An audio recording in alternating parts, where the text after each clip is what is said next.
बारिक अला मुहम्मद व अला आलि मुहम्मद कमा बारकता अला इब्राहीम व अला आलि इब्राहीम इन्नका हमीदुम मजीद। बाब मा जाअ फी कराहियति अन यखुस्सल इमाम नफ्सहु बिद्दुआइ व बिही क़ाल हद्दसना अली इब्न हुज्र क़ाल हद्दसना इस्माईल इब्न अय्याश क़ाल हद्दसनी हबीब इब्न सालिह अन यज़ीद इब्न शुरैह अन अबी हय्य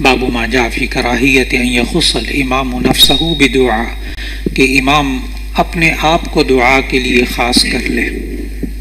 वाहिद मुतकल्लिम का सीगा बोल रहा है अपने लिए दुआ करने के लिए।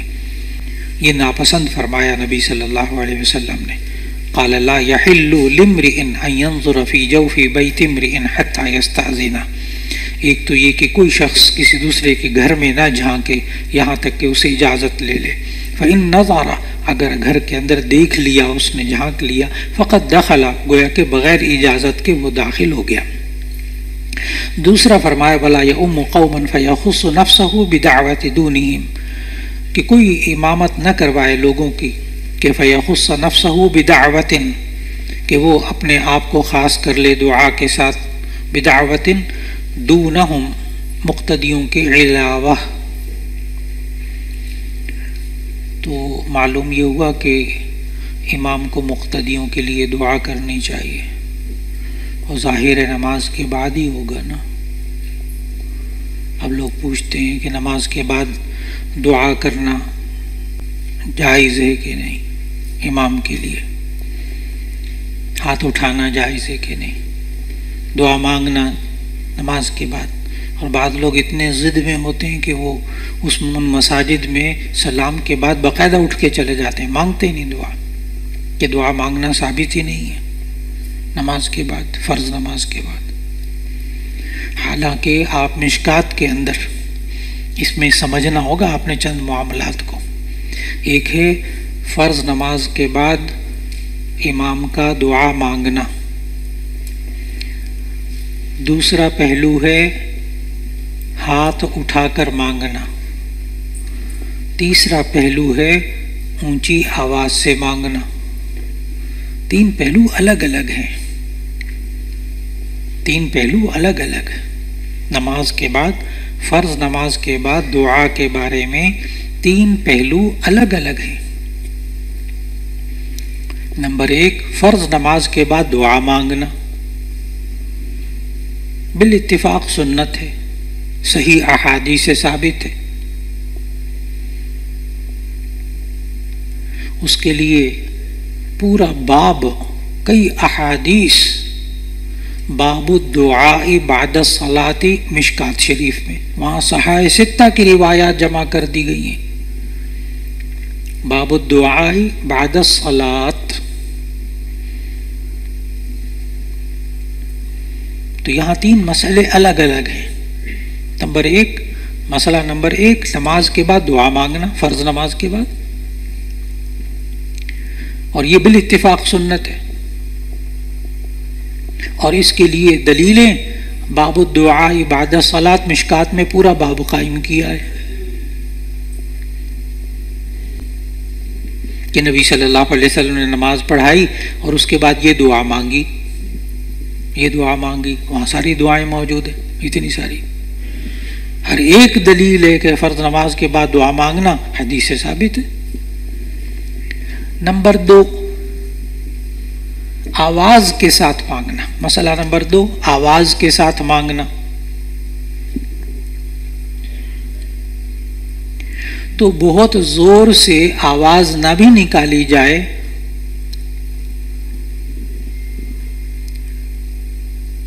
बहुत ज़ोर से आवाज़ ना भी निकाली जाए, लेकिन इतना कि मुक़्तदी सुन लें, इतना कि मुक़्तदी सुन लें। ये भी बाबु दुआ इबादत सलात से साबित है। ये भी बाबू दुआ बाद सलात से साबित है। इस्तिदलाल का तरीका ज़रा ध्यान में रख लीजिएगा। देखिए, इस्तिदलाल का तरीका ये है, उन रिवायात से इस्तिदलाल का तरीका ये है कि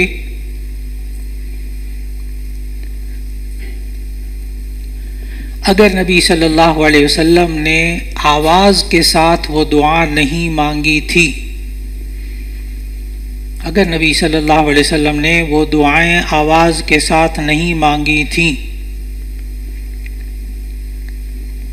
तो सहाबा को कैसे मालूम हुआ कि ये दुआ मांगी थी? तो सहाबा को कैसे मालूम हुआ कि ये दुआ मांगी थी? मालूम हुआ आवाज से दुआ मांगना भी साबित है। मालूम हुआ आवाज से दुआ मांगना भी साबित है।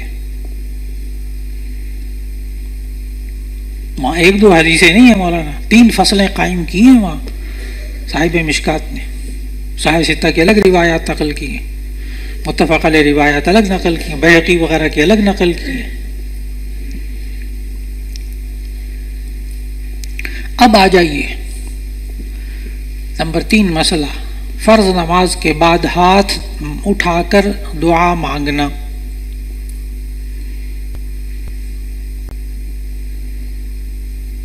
ये सहाय सित्ता के अलावा, सहाय सित्ता के अलावा रिवायात से साबित है, रिवायात से साबित है।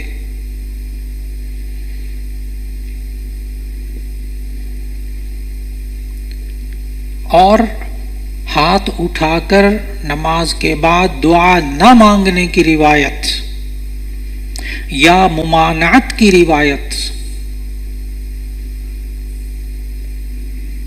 नमाज के बाद हाथ उठाकर दुआ न मांगने की रिवायत और मुमानात की रिवायत, इसको हम मुहद्दिसाना अंदाज में यूं कहते हैं नफी। हाथ उठाकर दुआ मांगने की नफी और नहीं दोनों मौजूद नहीं है। हाथ उठाकर फर्ज नमाज के बाद हाथ उठाकर दुआ मांगने की नफी और नहीं दोनों मौजूद नहीं है। इस बात वाली रिवायात मौजूद हैं, इस बात वाली रिवायात मौजूद हैं जिनसे सुन्नते गैर मुअक्कदा होना साबित होता है।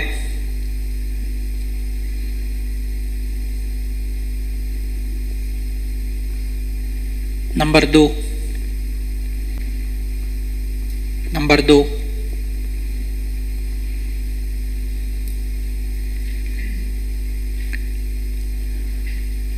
हमें अहकाम शरइया के अंदर मुमानात की दलील चाहिए, जवाज के लिए दलील नहीं चाहिए।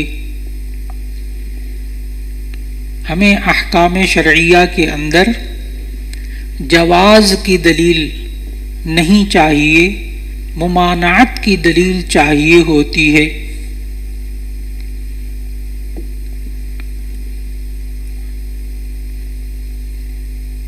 कुरान और सुन्नत में जिस चीज की मुमानात ना मौजूद हो वो जायज होती है।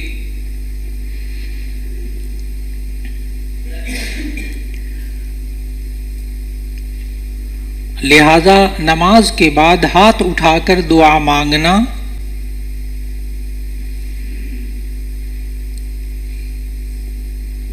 लाजिमन जायज है, लाजिमन जायज है। अब आगे लिखो, लेकिन सुन्नत गैर मुअक्कदा, लेकिन सुन्नत गैर मुअक्कदा, मुस्तहब और जायज काम को अगर वाजिब का दर्जा दे दिया जाए तो वो बिदअत हो जाती है। अब बात मुकम्मल हुई है मौलाना हाथ उठाकर दुआ मांगने के बारे में। फर्ज नमाज के बाद दुआ मांगना ये भी साबित, जरा सी आवाज के साथ मांगना ये भी साबित। लेकिन हाथ उठाकर दुआ मांगना ये भी बाद रिवायात से साबित। और इसके लिए बेहतरीन रिसाला जो है वो किताबुद दुआ है, हजरत मौलाना मुफ्ती मोहम्मद शफी साहब रहमतुल्लाह अलैह की बेहतरीन रिसाला। इसके लिए छोटा सा रिसाला है मुफ्ती मोहम्मद शफी साहब रहमतुल्लाह अलैह का, किताबुद दुआ। उन्वान वैसे उसका यही है, नमाज के बाद दुआ।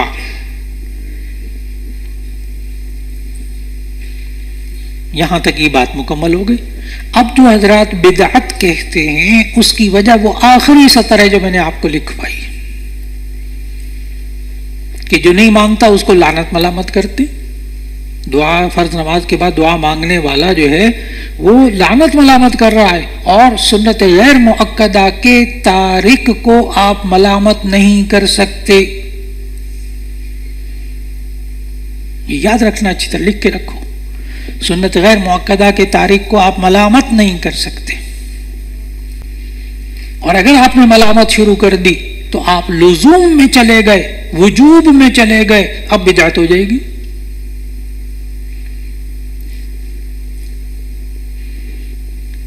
और बिदअत के बारे में मौलाना आप हमेशा जहन में रखो, अच्छा हमेशा जहन में रखो कि बिदअत होती क्या चीज है, बिदअत होती क्या चीज है, ताकि तमाम मसाइल में ना आप लोग खुद फैसला कर सकोगे।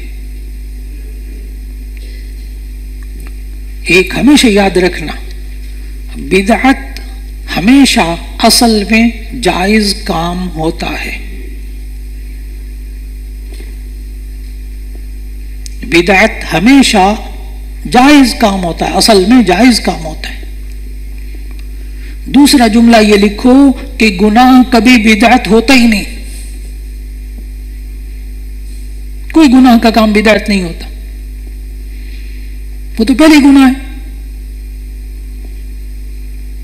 गुनाह का काम बिदअत होता ही नहीं है। बिदअत हमेशा क्या होता है, असल में जायज वो काम होता है। उस जायज काम को जब दीन का लिखो, जब असल उस जायज काम को दीन का हिस्सा बना लिया जाए, यानी जायज काम को वाजिब करार दे दिया जाए, तो वो बिदअत हो जाती है।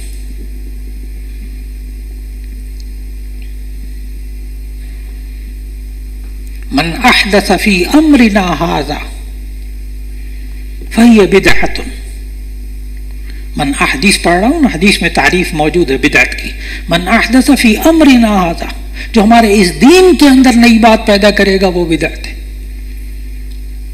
और अगर आपने एक काम नया शुरू किया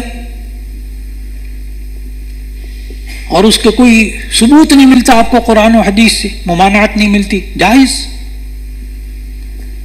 जायज। मैं फिरकावारियत से हट के मिसाल दूंगा ताकि आपका जहन साफ हो। अच्छा, फिरकावारियत से हट के बात करूंगा। ऐनक लगाना, अगर आपसे कोई पूछे कि ऐनक तो नबी सल्लल्लाहु अलैहि वसल्लम के ज़माने में होती नहीं थी, तो ये आप ऐनक लगाते बिदअत? नहीं नहीं मौलाना, नहीं अभी नहीं। और फिर ये तकसीम में भी मत उलझो, बिदअत हसना बिदअत सय्यिआ, इस तकसीम में ना उलझो, इस तकसीम में ना उलझो। इसलिए कि जो बिदअत हसना कहा जाता है जिस चीज को, वहां हदीस के मुताबिक उस पर बिदअत का इतलाक नहीं होता, क्योंकि कुल्लु बिदअतिन ज़लाला व कुल्लु ज़लालतिन फिन्नार। तो बिदअत हसना कहां से बीच में आ गई? बिदअत हसना बीच में कहां से आ गई? जो आपको बाज़ अकाबिर की किताबों में बिदअत हसना का लफ्ज मिलता है, वहां लफ्ज बिदअत का लुग़वी माना मुराद है। अब जवाब दे रहा हूं उन इबारतों का कि जहां बिदअत हसना का लफ्ज आपको किताबों में मिलेगा। जिन अकाबिर ने, मशाइख ने अपनी किताबों में, जिन उलमा ने बिदअत हसना का लफ्ज लिखा है किसी काम के लिए, उससे मुराद बिदअत से मुराद बिदअत का लुग़वी माना। बिदअत बदअ यबदअ, नई चीज पैदा करना, नई चीज पैदा करना। बोलो ये ऐनक बिदअत हसना है कि नहीं? अभी जो मफहूम बताया बिदअत हसना, अच्छी ईजाद, बिदअत हसन अच्छी ईजाद, बस यहां तक, बस अच्छी ईजाद। अब जरा गौर से देखना, ये ऐनक लगाकर रोजाना नमाज पढ़ाई मैंने, बिदअत हसन है ना, अच्छी ईजाद, बस इसको मत एक लुग़वी माना लो, इस्तिलाही माना इस पर मत लेना कभी भी। याद रखना कुल्लु बिदअतिन दलाला, बिदअत हसना कहां से होगी बीच में? गुमराही को हसना कह रहे हो? नहीं, मैं आज खोलना चाहता हूं बात को अच्छी तरह, ताकि आप एक उसूल तैयार कर लो अपने ज़हन के अंदर। चुनांचे मैंने नमाज पढ़ानी शुरू कर दी, ऐनक लगाकर, हर जुमे को ऐनक लगाकर नमाज पढ़ाता। एक दिन वो ऐनक नहीं थी, घर में रह गई, टूट गई, जेब में रख ली, बगैर ऐनक के नमाज पढ़ा दी।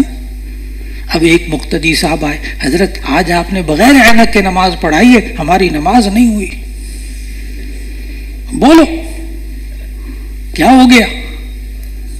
अब क्या हो गई? बिदअत। सही साथ में लगाओ, अब इस्तिलाही बिदअत हो गई, वो होती सही है, अब ये इस्तिलाही बिदअत हो गई। आज आपने ऐनक के बगैर नमाज पढ़ाई है, हमारी नमाज नहीं हुई। अब ये फौरन ऐनक लगाना क्या हो गया? बिदअत हो गया।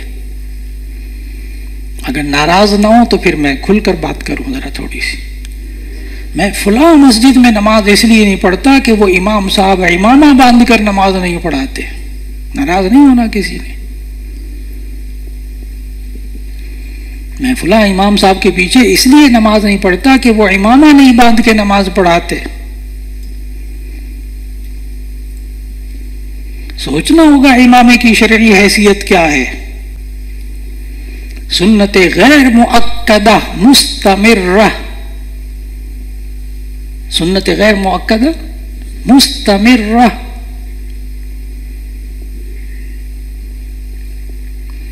इमामा बांधे बगैर नमाज हो जाती है, और पहनकर इमामा पहनकर नमाज पढ़ेंगे पढ़ाएंगे तो उसकी फजीलत है ना, अहादीस में उसकी फजीलत आई है, इमामा बांधने की फजीलत आई है अहादीस में। लेकिन मैं उस इमाम के पीछे इसलिए नमाज नहीं पढ़ता कि वो इमामा नहीं बांधता। इसके जहन में जो वजूब आ गया है, मेरी नमाज नहीं होती इस इमाम के पीछे इमामा नहीं बांधता। नाराज नहीं होना किसी ने। अब आपको मैंने उसूल समझाए हैं, उन उसूलों पर बातों को परखो। आप इमामे की बात करते हो, टोपी के बगैर नमाज हो जाती है कि नहीं? मकरूह या बिला कराहत?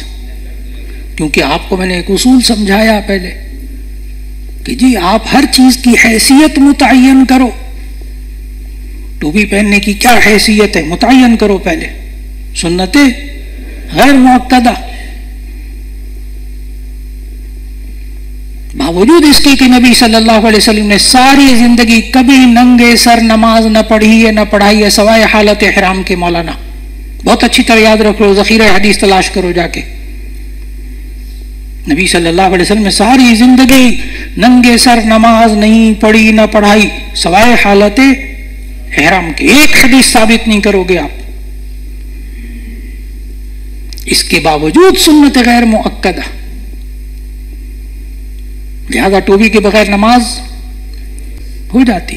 आपके जब इमाम बनोगे, आप इंशाअल्लाह खतीब बनोगे, आपके मुक्तदियों में से अगर किसी ने टोपी ना पहनी, उस पर फतवा लगाओगे कि नमाज नहीं हुई? और अगर कहा कि टोपी के बगैर नमाज नहीं होती तो ये क्या हो जाएगा? टोपी बिदअत हो जाएगी। अब जरा गौर से दिल संभाल कर अगला जुमला सुनना। और अगर टोपी पहनने को जिल्लत समझकर, घटिया काम समझकर नमाज पढ़ी तो पहले मौलाना कलिमा पढ़ लो, नमाज बाद में पढ़ना। सुन्नत को घटिया समझाए, सुन्नत को बाई से जिल्लत समझाए, पहले कलिमा पढ़ो बाद में नमाज पढ़ना। बात समझ में आ रही होगी, इसलिए मैं कह रहा था संभल के सुनना बात को। नंगे सर नमाज पढ़ने वाले को तरगीब दो कि टोपी पहन लो, तरगीब दो। और वो मस्जिद के अंदर वो जो प्लास्टिक की टोपी और गंदी टोपी, तिनकों वाली टोपियां पड़ी होती हैं मौलाना, वो पहनकर किसी वलीमे में जाओगे, किसी दावत में जाओगे, यही टोपी रह गई अल्लाह के यहाँ मस्जिद में नमाज पढ़ने के लिए, जिसको बाकी के सामने जिल्लत वाला काम समझते हो। इसलिए वो टोपी प्लास्टिक की टोपी, वो तिनकों की टोपी नहीं वाला ना, किसी इज्जत की जगह पहनकर नहीं जाते, वो नमाज के लिए रह गई। टोपी समझ में आ रही होगी अच्छी तरह। और एक वो भी होता है तालिब इल्म जो बाहर मोटरसाइकिल पर बगैर टोपी के मिल जाता है मुझे। आप तो खैर नेक लोगों, छोटे दर्जों के लड़के बेचारे बाहर निकलते हैं टोपी जेब में रख लेते हैं, कहीं मिल जाते हैं, पूछता हूँ टोपी कहाँ है, कहने वो उस्ताद जी शर्म आती है जेब में रखी हुई है।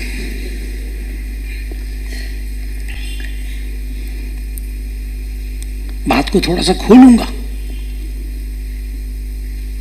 उस्ताद जी शर्म आती है जेब में रखी हुई है टोपी। शर्म किसको कहते हैं? हया को कहते हैं, हया। और इमाम रागिब रहमहुल्लाह ने हया की तारीफ मुफरदातुल कुरान में जिक्र की है, इनक़िबाज़ुन नफ्स अनिल क़बीह, बुरी बात के बारे में इंसान के दिल के अंदर जो रुकावट होती है उसे क्या कहते हैं? हया कहते हैं। मालूम हुआ ये मोटरसाइकिल में बैठकर जिसने टोपी जेब में रखी है वो टोपी पहनने को बुरा समझता है। इमाम रागिब को समझो क्या कहा है, इनक़िबाज़ुन नफ्स अनिल क़बीह। शर्म किसको कहते हैं? हया किसको कहते हैं? हया की तारीफ इनक़िबाज़ुन नफ्स अनिल क़बीह, बुरी बात के बारे में इंसान के दिल के अंदर जो रुकावट होती है उसको हया कहते हैं। मालूम हो इसने टोपी पहनने को क्या समझा? बुरा समझा, ये बुरा काम है।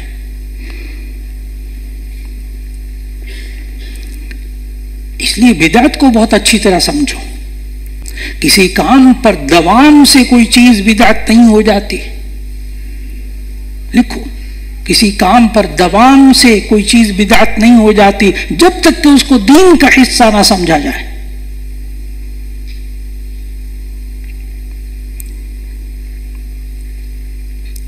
गैर फिरकावारियत वाली मिसाल देने लगा हूं। गैर फिरकावारियत, मौलाना खाना खाने से पहले दुरूद शरीफ पढ़ना दुरुस्त है कि नहीं? अगर कोई बंदा हर खाने से पहले बिस्मिल्लाह पढ़ना तो सुन्नत, लेकिन दुरूद शरीफ पढ़ना जायज, वो माना तो नहीं है ना।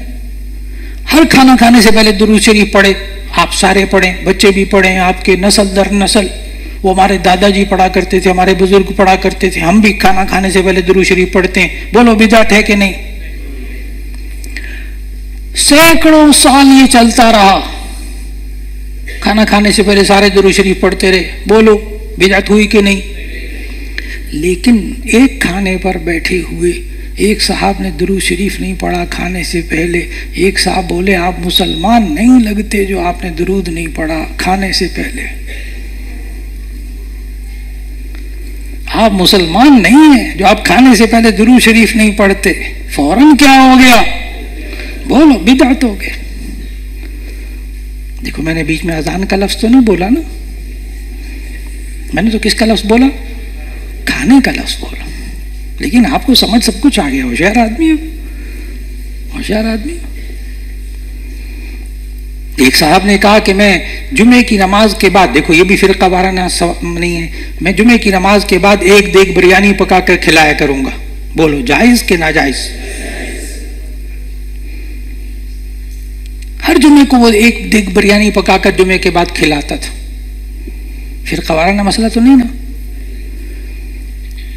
उसकी नस्ल, आइंदा उसके दोस्त अहबाब, उसकी औलाद सालहा साल जुमे के बाद जुमा की नमाज पढ़ते माशाअल्लाह, और फिर जनाब देग पकाकर बिरयानी की तकसीम करते। बोलो जायज के नाजायज? 8 साल 10 साल 20 साल जायज। लेकिन एक वक्त ऐसा आता है कि जुमे की नमाज तो नहीं पढ़नी, देग बिरयानी की जरूर तकसीम करनी, क्योंकि मेरे बुजुर्ग और मेरे दादाजी ऐसा किया करते थे। मा अल्फैना अलैहि आबाअना। अब वो जनाब हर जुमे के बाद देख, जुमा नहीं पढ़ना, देख तकसीम होनी चाहिए। घर में खाने को कुछ नहीं है, कर्ज लेकर दोस्त यारों से देख पकानी जुमे के दिन। और अगर आइंदा नस्लों में जाकर किसी ने जुमे की नमाज के बाद बिरयानी की देग नहीं पकाई तो उसको कहा तो मुसलमान नहीं लगते, तो मुसलमान नहीं लगते, फौरन क्या हुक्म लगा दो बिदअत का। पता नहीं कुछ समझ में आया कि नहीं आया। बिदअत को इतना खोल दिया, इतना खोल दिया, इतना खोल दिया, हर जगह बिदअत का फतवा ना लगाओ मौलाना।